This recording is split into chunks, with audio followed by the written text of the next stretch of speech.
It's a beautiful day in Los Altos Hills, California. We're here to install a 9.5 kilowatt residential PV array using SolarEdge's optimized inverter technology. Joining me today is Slingshot Power, who will be doing the installation. As you can see, we already have the racking done, and now it's time to install the power optimizers. These power optimizers perform the MPP tracking that most string inverters attempt to do at the end of the string. By placing the electronics closer to the modules, we can fully capture all of the energy that they produce. Many sources of shade may go unnoticed in today's market. As installation times get shorter, as more designs are done by satellite, things like telephone lines and tree height may be missed in the design. Installation is easy. The power optimizers only require equipment grounding.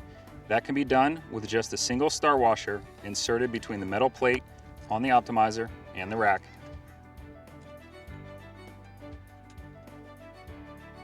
You just mount with a single bolt and you're done.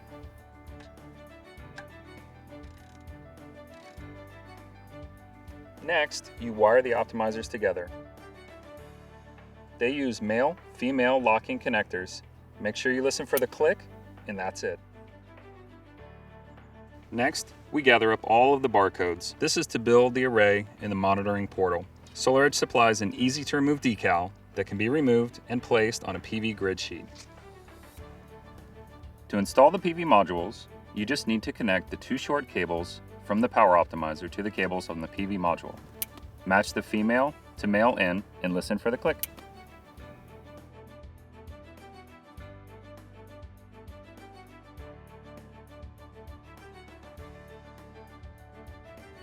Today we're installing two SE5000 SolarEdge inverters. These inverters just got even easier to install as they come with the DCD pre-assembled. These inverters are fixed voltage inverters that are specifically designed to work with SolarEdge power optimizers. That means they're lighter, smaller, and more cost-effective than other inverters on the market.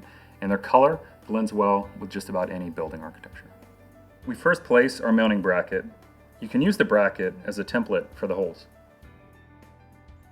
Now align the two bolts on the top of the inverter into the U-mounts. The inverter will swing into place. Insert the two lower screws and you have successfully mounted the inverter. Optimizers output 1 volt safe voltage prior to the inverter actually commanding them to export power. Since voltages add in series strings, we can measure the number of modules that we have in each string. So in this example, we have 9 modules, and as you can see, our DC voltmeter is displaying 9 volts. To install the wiring in the AC-DC disconnect box, SolarEdge uses a spring compression terminal block. You simply press down on the release inside the terminal block, insert the wires, and then check the strength of the connection.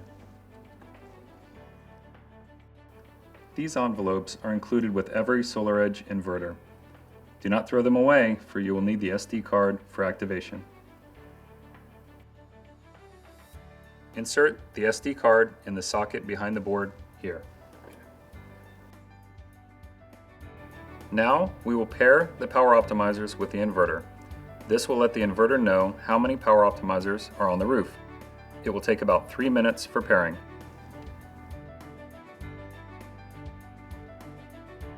Your system is now producing AC power. You can check on the optimizer count here and see as they report in. This can take an additional 10 to 20 minutes for all of the optimizers to report in. If you want to monitor your system, SolarEdge offers free monitoring for 25 years. You can track your system's performance on your computer, iPhone, iPad, and now Android devices. For this installation, we will hardwire the communications using a standard Cat5 Ethernet cable. You can check your monitoring connection on this screen.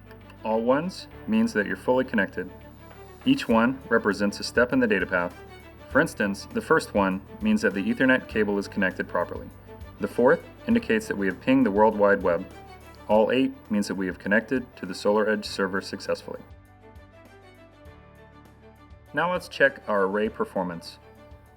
You can see that our new 9.5 kilowatt array is registered and displaying our energy produced.